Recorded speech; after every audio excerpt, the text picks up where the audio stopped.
Bonjour à tous et bienvenue sur cette chaîne, je suis Tatiana Ventose et aujourd'hui c'est encore une vidéo un peu spéciale puisque cette fois c'est un entretien avec le docteur Patterson. C'est le docteur américain en fait qui a coordonné les recherches sur le Covid long et qui a permis d'obtenir des avancées sur les causes et sur le traitement. Donc c'est son protocole que j'ai suivi, c'est de ça que je parle dans la précédente vidéo sur mon traitement du Covid long. Je vous disais d'ailleurs dans la précédente vidéo que j'allais essayer d'avoir un entretien avec lui. Je me suis dit que ça serait quand même intéressant, pertinent d'avoir, si possible, le point de vue du médecin lui-même, celui donc qui a coordonné et qui a fait ces découvertes-là, enfin avec son équipe, plutôt que juste le mien, mon interprétation, mon expérience personnelle. Donc voilà, il y a cet entretien qui fait 50 minutes, qui était vraiment très intéressant au niveau de l'explication des causes, des symptômes et tout ça du Covid long. Déjà ça, c'était extrêmement intéressant en soi, parce qu'il explique un petit peu comment ils ont travaillé et autres, mais aussi, et ça c'est un truc qui m'a vraiment frappée, c'est la différence culturelle qu'il y a entre notre approche de la médecine en France et l'approche sur ce sujet, en tout cas aux États-Unis.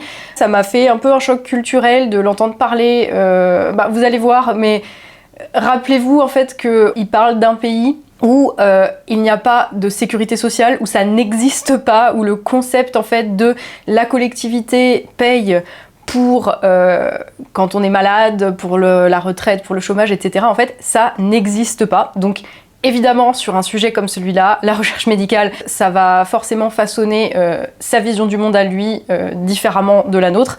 Quand les gens sont malades aux États-Unis, ils doivent tout payer de leur poche ou via des assurances santé qu'ils ont contractées avant et qui sont beaucoup plus compliquées à obtenir qu'en France et qui sont extrêmement chères. Gardez ça en tête parce que c'est... Peut-être ça va vous faire le même choc culturel que moi, peut-être pas, peut-être que vous êtes déjà très au fait de comment ça marche, etc.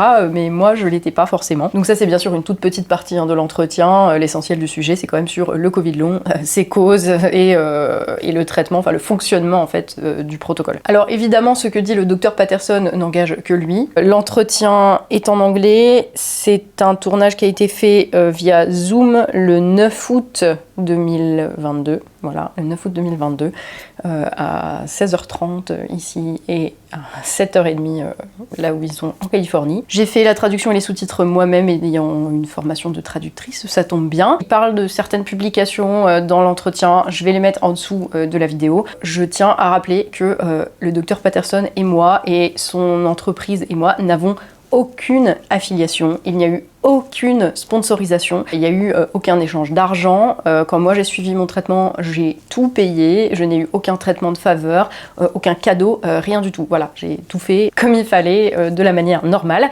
Et d'ailleurs, cet entretien, c'est la première fois que le docteur Patterson et moi, nous parlons en live. C'est-à-dire que moi j'ai été suivie par d'autres médecins de son équipe dans le cadre de mon traitement.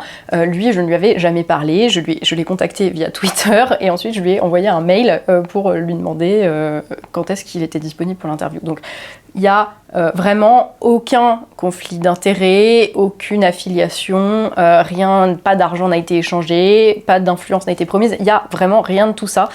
C'est juste que j'ai trouvé que ce serait pertinent, si c'était possible, d'avoir le médecin qui a fait ces découvertes qui vous parle directement. Et ça a été possible, donc j'espère que cet entretien permettra d'apporter des réponses à certaines questions que vous pouvez vous poser concernant le Covid long et sur le fonctionnement du protocole et du traitement. Tout le reste sur ce qui concerne vraiment mon expérience personnelle, c'est dans mes précédentes vidéos sur mon Covid long, donc je vais pas revenir dessus. Je vais donc vous laisser avec l'interview du docteur Patterson et on se retrouve dans la prochaine pour une vidéo normale sur un sujet plus habituel. Voilà, prenez soin de vous. Hello, Dr. Bruce Patterson. Welcome. Hello. Welcome to this channel. Thanks a lot for your time. Thanks a lot for your energy and all you did, because obviously it's not every day you meet the man who made such groundbreaking discoveries on such a complex disease as COVID long haul.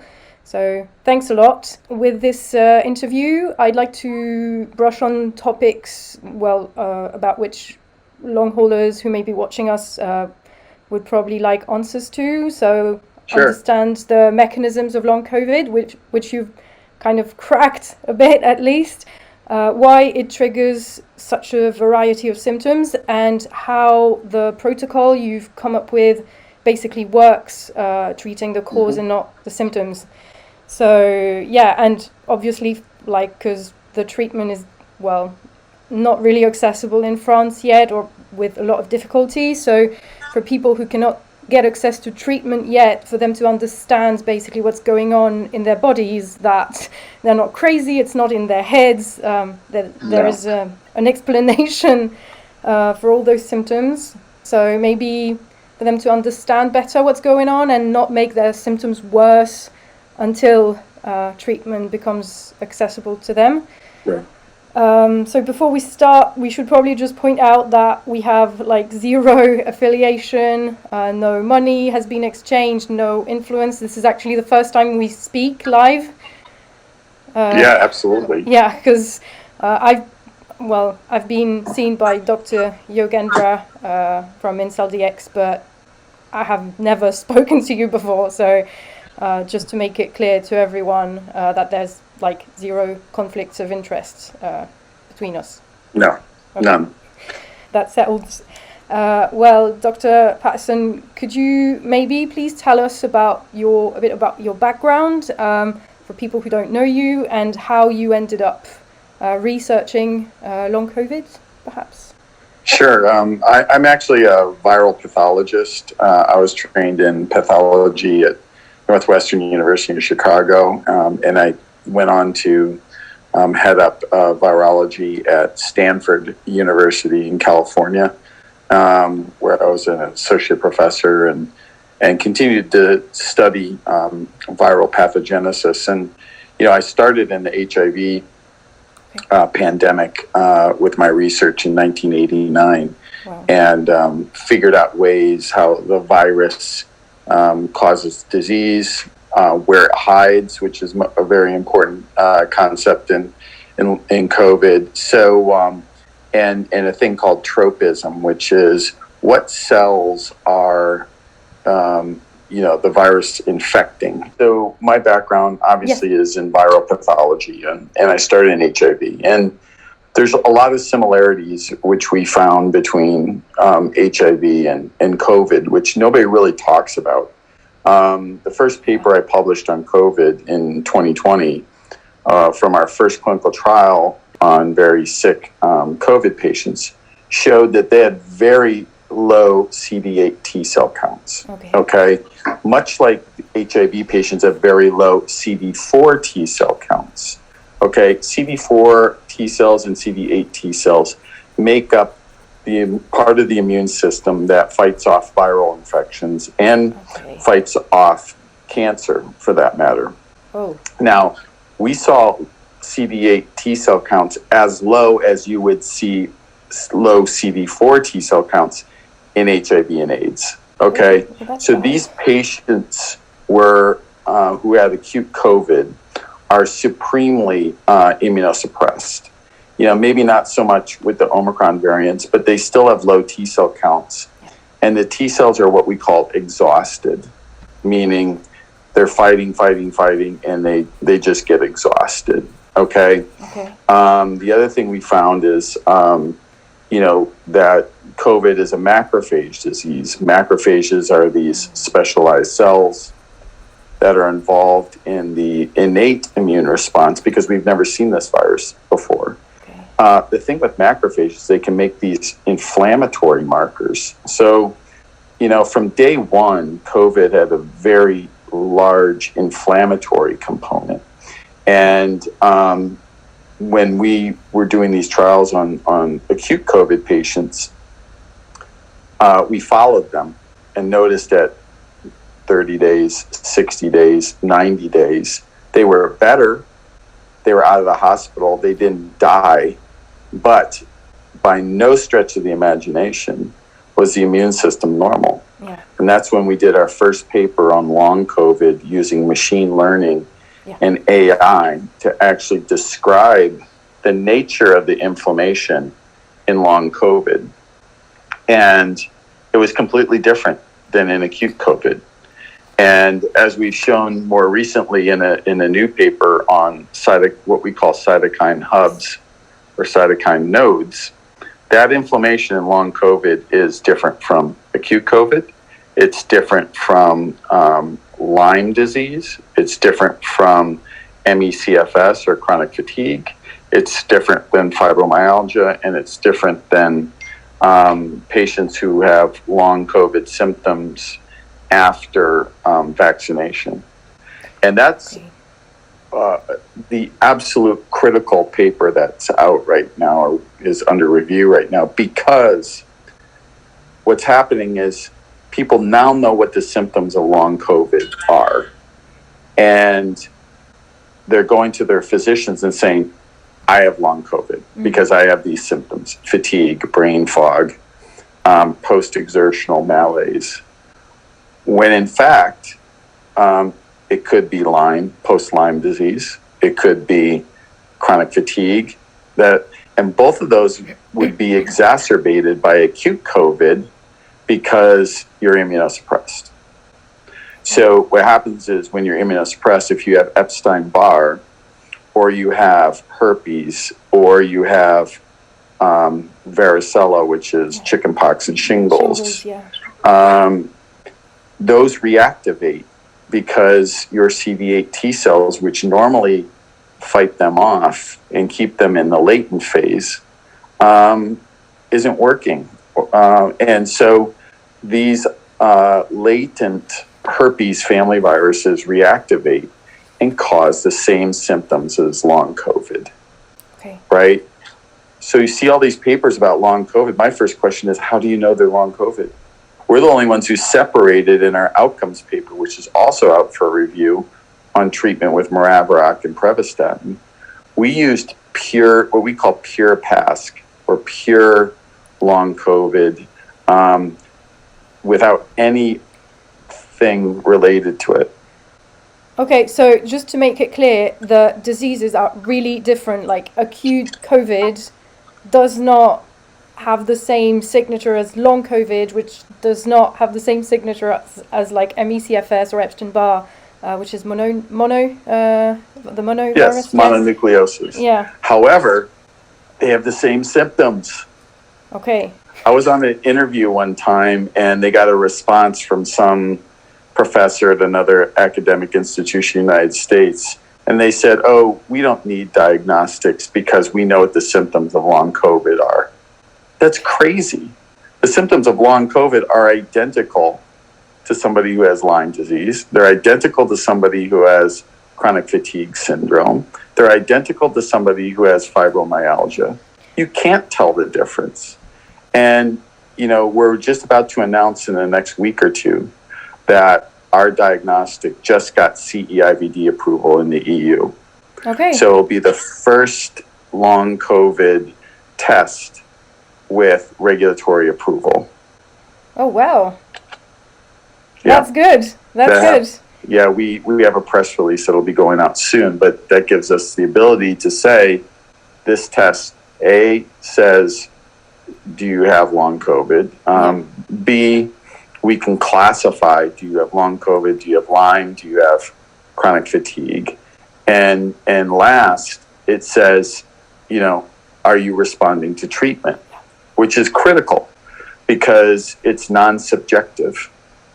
And, you know, there's so many people that say, yeah, I feel a little bit better. Oh, yeah, this, that, and the other thing. But what we can say is that, wow, your immune system's better, or your immune system's back to normal, which is what we're seeing. And that's really exciting because as we show in the outcomes paper that's being reviewed, when the biomarkers and the inflammatory markers get back to normal, that's accompanied by improvement in symptom scores. In other words, when the inflammatory markers go away, your symptoms get better. I mean, it's not that hard to understand, but it's really, really important to have a means to measure that.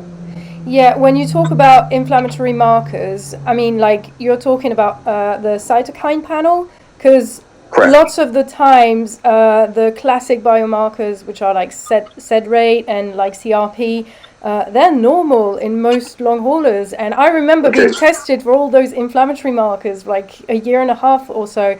And every time they came up normal, aside from the time I had a supposed blood clot and I had the D-dimer marker, which was elevated. But aside from that, I was technically healthy. I just couldn't get up or barely. So we used to make jokes in the laboratory when I was running the clinical laboratories that CRP and sed rate are the most worthless tests in the lab.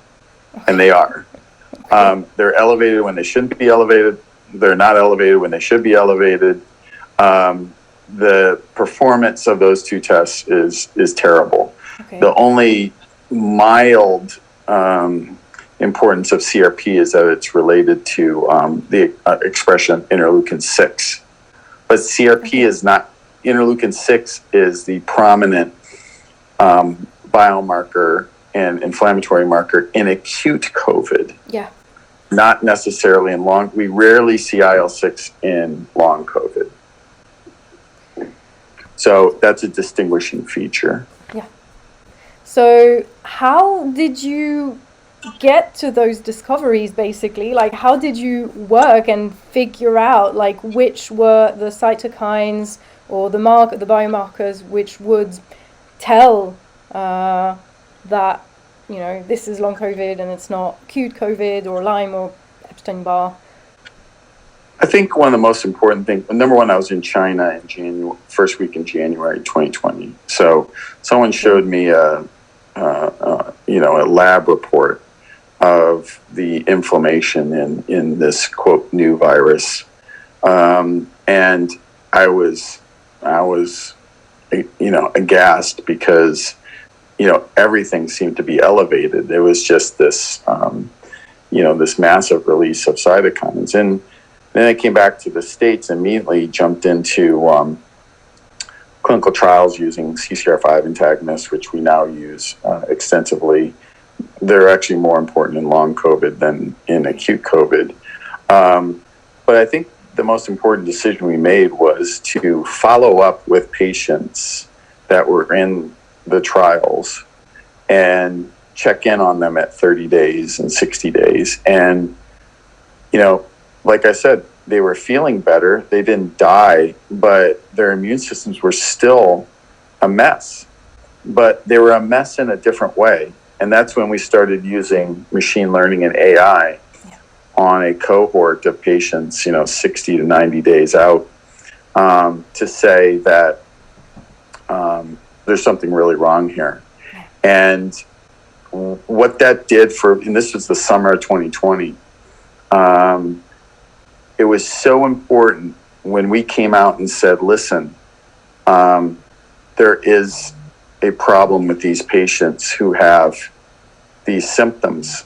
And I'm telling you, like you said, it was so important for the patients to know that something was wrong. Yeah. Okay? They were being ignored and gaslighted by physicians in the U.S. and around the world, and say, oh, you don't have anything, you have PTSD, or it's all in your head. Stress. Yeah. That's right. Yeah. It wasn't in their head. No. It was in their immune system, and it was a mess. And so the first thing we did was identify exactly what was going on. And then we saw this pattern in the cytokines that was consistent with vascular inflammation. So then we went on to say, well, what's causing the vascular inflammation? And that's when we identified the S1 protein in these circulating monocytes. And these monocytes, their sole role in the human immune system is to bind to blood vessels. And so it just fit perfectly. And we now know by looking at post-vaccination long haulers that who have no active virus, just they're basically injected with S1 protein or mRNA that encodes for S1 protein. They have the exact same symptoms, and they have the exact same reservoir of S1 protein in their non-classical monocytes. We just submitted that paper as well. but it proves our hypothesis in COVID long haulers that it's the S1 that persists in these long-lived immune cells that's causing this ongoing inflammation in long haulers. Then we figured out, well, how can we block the pathways by which these cells bind to the blood vessels and relieve the blood vessel inflammation? And that was, again, we went back to the CCR5 inhibitors, and we kept these cells from migrating all over the body. And, then we combined it with statins, and statins bring down a protein called fractalkine, which attracts these inflammatory cells to the blood vessels. So that combination has been extremely potent. And, we'll add a third drug to accelerate recovery at times. But the bottom line is that's the CCR5 antagonists and the statin are the two drugs that prevent these cells from migrating. And you know what? Exercise increases the migration of these cells. And then every academic institution in the United States is saying, oh, you can exercise this out. You can't exercise this out. It's the same over here. Like, you get just those post-exertional crashes, major ones. Yes. And even when you feel slightly better, you're like, oh yeah, I can do this today. And then you're like just pushing yourself a bit too much, having just, getting up and going for a walk or something, and then you're just out for another week or two. Because a lot of long haulers seem to be people who had a really active lifestyle before becoming sick. They are. Yes, And for sure. I know I was like so frustrated because every time I felt slightly better, I would just try and push myself to the limit and exercise, and it would just set me back immensely. And I think this is, like the major symptom. So this post-exertional malaise is inflammation. It's basically inflammation. Totally. What it does is it's mobilizing the inflammatory cells that you don't want to mobilize. And these cells are capable of going through the blood-brain barrier. They cause neuroinflammation. Yeah. And so this is the one hypothesis and mechanism that can account for the many symptoms of long COVID. And, there's a lot of talk about autoantibodies, and maybe some people have autoantibodies. I don't doubt that. One of the issues is a technical issue. When you're doing autoantibody testing in the lab in somebody who's very inflamed, everything is sticky. And you're doing the assay in a plastic plate. So there's a really high degree of false positives for autoantibody testing in somebody who's inflamed. Yeah. Okay, and that's a technical issue that's not understood on social media. Yeah. Okay, the other thing that hasn't been shown, at least to my satisfaction, is that you have an autoantibody. What does it bind to? What symptom does it cause? And if I remove that autoantibody, does that symptom go away? We've closed the loop. So here's the inflammation. If we treat the inflammation and make it better, the symptoms get better. We've closed the loop on saying this is what we think is causing long COVID, and if we do away with it, you're going to get better. And that's, I think we're probably the only group in the world who has shown that. And then, we went down this route with microclots, giving everybody Plavix or aspirin or something, and it really doesn't work. And then, I've heard people get the apheresis or the plasmapheresis, and they feel better for a period of time, but then it comes back. Yeah.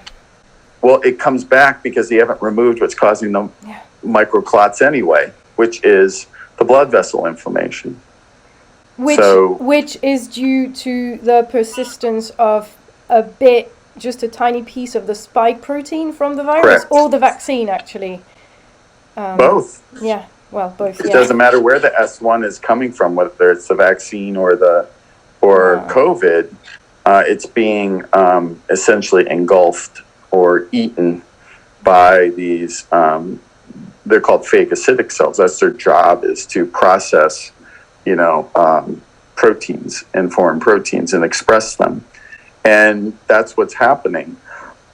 And we went to to a much greater extent by sorting those cells from long COVID patients and then doing whole genome sequencing to show that there is not a whole viral genome. There's fragments of RNA. We were the first to show that there's fragments of RNA 15 months out, and there's fragments of protein 15 months out. Yeah. But that doesn't make a whole virus. And that doesn't mean that the virus is... lay people, social media, in the media, everything, are confusing persistence with active replication. Yeah. We're having persistence of RNA and persistence of protein. But there, for instance, when we looked at tissues of long COVID patients, everyone's saying, oh, there's RNA there and there's protein there. Well, yes. But when they refuse to sequence the whole genome, when we sequenced the whole genome, we found 5% of the genome represented in tissue, meaning you only have 5% of the viral genes. You can't make a full replication competent virus. Okay. So and that's good news, right? Like that means it's not like HIV. It's right. And that's why, people tried to use antivirals and tried to use monoclonal antibodies in long COVID, and they all didn't work. And they didn't work because it's in fragments. Yeah. And we've stood by that. I mean, I'm not so naive as to say, well, there couldn't, it's a possibility. But we have searched and searched and searched and used the only technique called whole genome sequencing that would allow us to show that there's a replication competent virus. The techniques they're using, PCR can detect fragments. Immunohistochemistry can detect fragments. So they're not using techniques that look at the whole genome and look at the whole virus and are able to say it's replication competent. So I think that's a really important concept as well. But again, I think, the reason now that things are working even better is our ability to distinguish between pure long COVID, post-treatment Lyme disease, ME/CFS or chronic fatigue, fibromyalgia, and post-vaccination long haulers, because the treatment is different in all of them. Subtly, we still use Moravirine and Prevacin in everybody because they all have a vascular inflammation component. But the fact is, you may have to add other drugs to their regimen depending on what they have. So you may have to treat the Lyme bugs if the Lyme bugs are still active with antibiotics. But we can treat the immune system and the bug at the same time, which is what we're doing. Okay. So, and I'll be talking at the National Lyme symposium in the United States in September on both the pathogenesis of Lyme and how we're treating it. But I think there's this continuum of chronic inflammatory diseases that happens to include long COVID. However, now reports that 1 in 8 people with COVID will get long COVID. That is a huge number. Yeah. So we're going to be busy for a long time. Yeah. Well, and a lot of people are not even aware quite of their symptoms. Like they won't have such a dramatic, long COVID symptoms. So they will just be like, oh, I never quite recovered from COVID, or, oh, I feel really tired since I did the vaccine and all. And they just, you're like, oh, dude, you have long COVID, maybe you should look into this. And they'd be like, no, I didn't have a really, I didn't have a really bad case of COVID, so it can't be. And then you're like, well, actually, I think it can. But it's really important that people are aware that it's a real disease, that it's not just, oh, they never fully recovered. It's that they're sick, they have something, and it can be treated. That's such an important comment, because there is a continuum. I mean, there's some patients who have relatively mild, long COVID symptoms, and there's people who can't get out of a bed. And so there is a continuum of symptoms.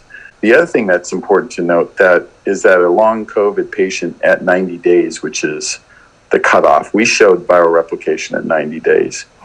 It is quite possible that long COVID patients at 3 months or 4 months could benefit from antivirals, because there could still be viral replication. But when you get to 8, 10, 12, 15, 17, now 24 months, there's no way there's replication. There's replication competent virus. And I think that has to be dealt with in a different way. Yeah. Well, so the treatment that you're recommending, like Maraviroc and Pravastatin, basically are not symptomatic treatments, such as, we'd get beta blockers if we have pericarditis, or, anti-inflammatory meds such as cortisone. I had them all, over the course of, the past 2 years. I've tried them all.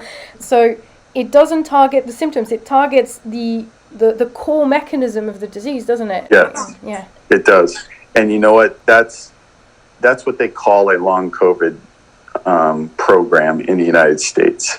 Is these academic institutions, you go there and you see a neurologist, you see a pulmonologist, you see a cardiologist, you see a respiratory therapist, and you see, GI doctor, and they all put you on whatever they find, right? And it's just like chasing a dog chasing its tail, right? They're just chasing symptoms, and they may treat the symptoms. It may or may not work, but as soon as you take the therapy away, the symptoms come back. Yeah. And to me, it's absurd that patients have to go through that. And then, or they'll go to a neurologist, they'll do all kinds of expensive scans, MRIs, and this, that, and the other thing, PET scans, and there's nothing. Nothing, yeah. Absolutely nothing. And I think that was what caused the initial, non-acceptance of long COVID, is they went to doctors, they did these tests that were just general things that you get when you go to the emergency room, and they were showing nothing. So they're like, oh, go home, you don't have anything, you're crazy, right? Yeah. But the fact is, this is a very, very, very complicated disease. And as we published in the Cytokine Hub paper, it's even more complicated because it overlaps significantly with other highly prevalent chronic inflammatory diseases. And to not understand that and treat appropriately is really putting the patient at a disservice. So does the treatment, does it cure you on the long term? Does it have an end, or do patients have to take it forever? I really hope not forever, because, it's quite expensive. No, there's a definite end. In fact, in our outcomes paper, which we're hoping will be out in print very, very soon, because it was so statistically significant, 6 to 12 weeks. Was the average recovery time. And they don't relapse. The people say they relapse. We later find out, they had acute COVID, or they had a reactivation of their Epstein-Barr. There's always a reason why the symptoms come back. And if they do, a lot of them are, I tell them, you graduated, go on and live your life. And I never hear from them again, and I'll get a picture from them climbing some mountain in Colorado, right? Which I love. I just got one the other day from this woman who was one of our early patients, and she was with her family, camping and hiking and doing all that stuff. And to me, that's so gratifying. We've gotten our share of criticism, but at the end of the day, when I see a picture like that, if I've even saved one person, that's fine. But to have the impact that we've had on so many patients is is, you know, when you think about it, for me, it's a little bit overwhelming at times even, but it's so wonderful because that's why we're in it. And now we're pushing for, you know, access to all. Over the weekend, I was negotiating a deal with another company that provides access to medical care to, you know, people in need who don't have the financial resources to, you know, go through a program for a long period of time so that they can underwrite those costs. And then, you know, again, we've taken control of the drug so we can eventually get the price of the drug lowered. Yeah. We're getting reimbursed for the test, you know, from payers. We're getting reimbursed for the telemedicine because they came up with a code that allows for reimbursement of telemedicine and long COVID. So we're getting there. And like I said, one of our major priorities is to make our program accessible to all. We just launched in Brazil. Nice. We've launched in the EU. We've launched in the UK. We'll probably go to Australia and Asia next. But, you know, we just had a long call last night, as a matter of fact, setting up the whole testing's live in Brazil. We want to set up the whole program in Brazil in cooperation with the really great Brazilian physicians. So, you know, we're working on that. And in France, you know, as well, because SynLab, which is our partner in Europe for the testing, and now that CE-IVD approved, you know, we'll be able to go into France and Germany and some of the countries that we haven't seen a lot of patients yet. We're still working on the logistics there. We just are, you know, we have just figured out the logistics, and we have a really nice program going in the UK, which is growing. Spain is growing. Croatia, of all places, is growing. So we're so pleased to have a sort of an Eastern European, you know, hub, and we're just going to keep, you know, growing the program, and of course Scandinavia, which we haven't really addressed yet. We need to go north, but certainly France, Germany, in addition to the UK and Spain, which are already live, because I have to go to Spain. Are two important targets for us, and trust me, we will be there. No, that's really good to hear, because a lot of people, it's crazy how many people have been, you know, denied just basic, you know, even just access to basic healthcare. They've been told, you know, as we said, like, it's all in your head, you have PTSD, it's all stress, you're lying, blah, blah, blah. And just to know, like, how many patients have you treated so far then, like, in total? Well, we're up to 30,000 enrolled, and they're at some stage of diagnosis and treatment. So it's growing rapidly, and we haven't even done any marketing. You know, as you mentioned, I mean, very few people have heard about us. We're getting the word out, but you know, we're growing the business, and obviously we're developing partnerships, and we'll be raising money to really bring the program worldwide and to make it more prominent. Do you plan, because obviously it's a major criticism that is being made to you, is that there is no proper scientific study which has been done on a really large scale. So is that in the, you know, in the plans? Or? Okay, my rebuttal has always been, nobody has one. Yeah, I know. Right? You know, it's such an easy criticism. We at least have an outcome paper, but, you know, we don't run our business based on criticism. In fact, we already have we pulled 3,000 patients to kind of quiet some of that criticism. We pulled 3,000 patients and did the same analysis we did in our outcome paper, which is 20 patients. And here's the thing, in statistics, when it's difficult to get to statistical significance, you need a lot more patients. We were able to get to very, very statistically significant results with 20 patients. Yeah. That's how well it's working.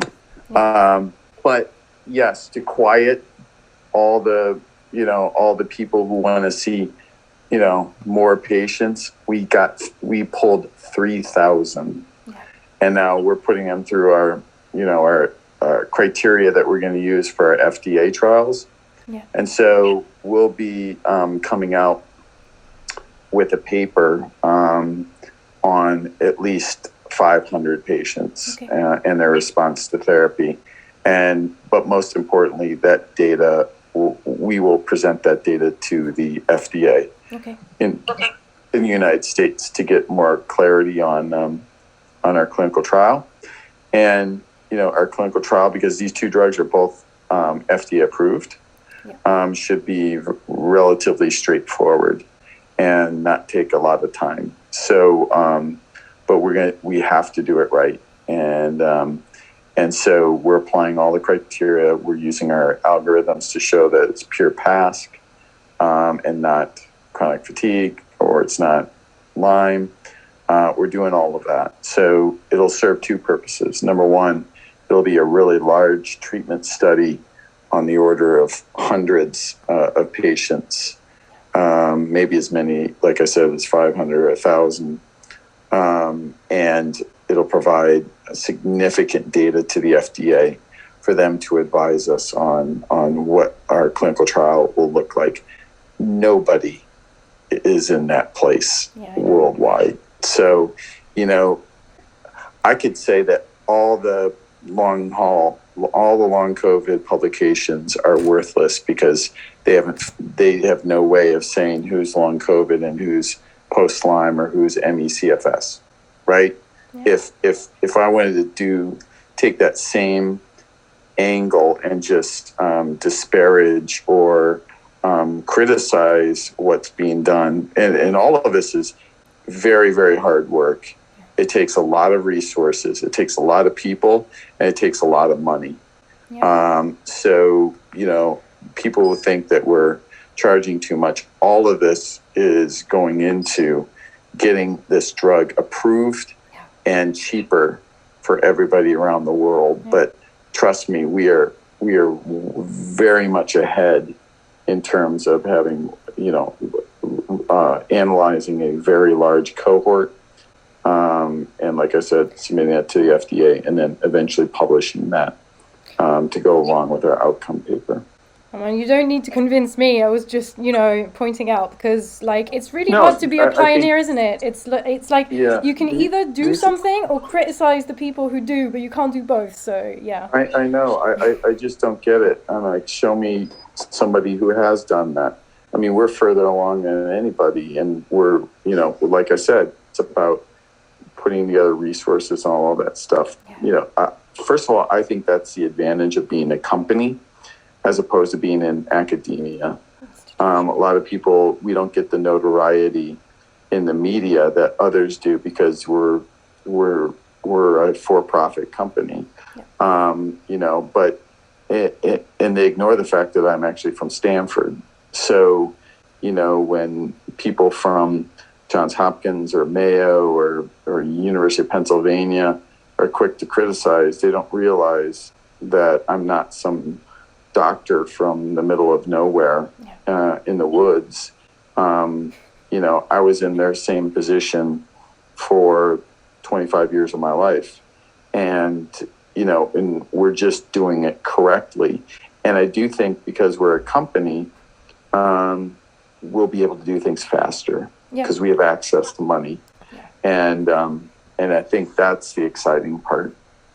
Yeah, getting any administration to move or, it's like it takes ages. So, thank God there are people like you who just are willing to pioneer it and just go we're going for it. And even if we get it wrong, at least we've made something, evolve and progress, and we got closer to the answer. I think that's the true, scientific spirit, isn't it? Yeah, absolutely. We've had to ignore some things, that are said about us and press on because, number one, we have the scientific evidence. Yeah. And number two, we know that we're doing the right thing. And number three, we're actually talking to the patients. Yeah. I'll tell you, one of the reasons I haven't stopped doing telemedicine myself and talking to patients is because I want to hear it. I want to hear it from their mouths, how they're feeling, how they're doing, if they're getting better, so that when I'm doing interviews or I'm talking to agencies like the FDA, I can, or treating, U.S. senators, I can say, you know what, this is a horrible, horrible problem that we're trying to solve. And the disability is tremendous. Yeah. There is an economic report that says the economic effects of long COVID on the United States could be $250 to $500 billion. And that 20 to 30 million Americans have long COVID. Yeah. And then we just heard on our call last night with Brazil that potentially 10 to 15 million Brazilians have long COVID. This is a big problem. And we heard the White House say that COVID is not going to go away. And it's not. Yeah, we'll have treatments and we'll have vaccines, but it's always going to be with us. However, the flip side of that is that means, since we're seeing Omicron long haulers, that, long haulers are going to always be there. And, I think it's a terrible issue that we need to prepare for. Yeah, I agree with that. And I see how many people have been affected and just don't even know about it. Right. They don't. Also, because it's mostly people who are, active and at the age where they work and they do things most. So, it's generally younger people between 25 and 50. So at the peak of, even productivity, even in terms of pure cynic economist terms, we need to get this solved. We need to get this problem solved, because if they don't do it even for people, at least do it, because otherwise the economy might well collapse if they don't. Right. Well, I mean, they're already showing it. 2.4% of individuals in the United States are out of work because of long COVID. I mean, that's enormous. It's huge. Yeah. So anyway, it's a large problem, and we're going to be working for a long time on this. So in terms of questions which still have no, or perhaps you have the answer. Ooh, I can hear myself. This is crazy. You might have an answer too. That why do some people get long COVID and others don't? It seems really. It's a great question. I think it's all about viral load and tropism. I mean, from my HIV days, it's about what the virus infects in terms of cells, and the original viral load, how much virus was there, and are they capable of establishing reservoirs? And I think, and then the broad use of steroids, I think has been, it's really short-sighted. We need the steroids, and indeed they probably did for some very, very severe patients, but others they didn't. And to give someone steroids in the absence of an antiviral is very naive, and it allows the virus to replicate, allows it to establish itself in reservoirs, and I think ultimately that becomes the setup for long COVID. I had another question. Yes. So just to get back on the treatment briefly. So if you don't take the treatment, or can it just go away on its own? Will it just take much longer, or? I don't think so. I mean, if you take Lyme disease as a model, because it has a similar pathogenesis in that these same cells can carry pieces of the bacterial cell wall for years or decades. They don't get better for decades. Yeah. That's not saying that some people with milder disease might not get better or at least get functional. Yeah. But I think for the most part, the answer is probably not. Okay. Okay, well, let's hope the treatment becomes available soon. There's actually a little bit of a scare in the medical world when you say Maraviroc. I think it's associated with really bad secondary effects. That's absolute folklore. Okay. It's been one of the safest drugs. There's a big 5-year study by the NIH on taking Maraviroc every day for 5 years. It's safe. There's a paper on the safety of using Maraviroc in pediatrics, in kids. Okay. You know, as little as 2 years old who have HIV. They've used Maraviroc. And I'll tell you, of, say, 14,000 patients who have been on Maraviroc, we haven't seen a single liver enzyme elevation. So all of this is absolute folklore. And you know what the fact is? It doesn't have any other, side effects. So, they're making it out to be, taking a cancer drug. And it's been the most benign drug known to man. I got acute COVID. I took my 5 days of Paxlovid, and then I took a month of Maraviroc and statins to prevent me from getting long COVID. And I felt great. I felt like $1 million. So I wouldn't recommend anything that I wouldn't myself take, which in fact I did. And it's been a wonder drug. And, like I said, there's lots of, anyone wants papers on its safety, I'm happy to supply them 5 years of safety.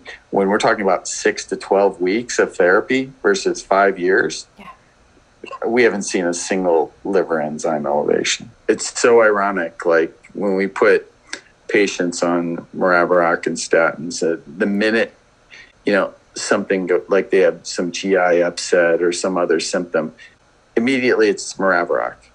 Yeah. And I've never seen anything like it. And I think it's been other companies trying to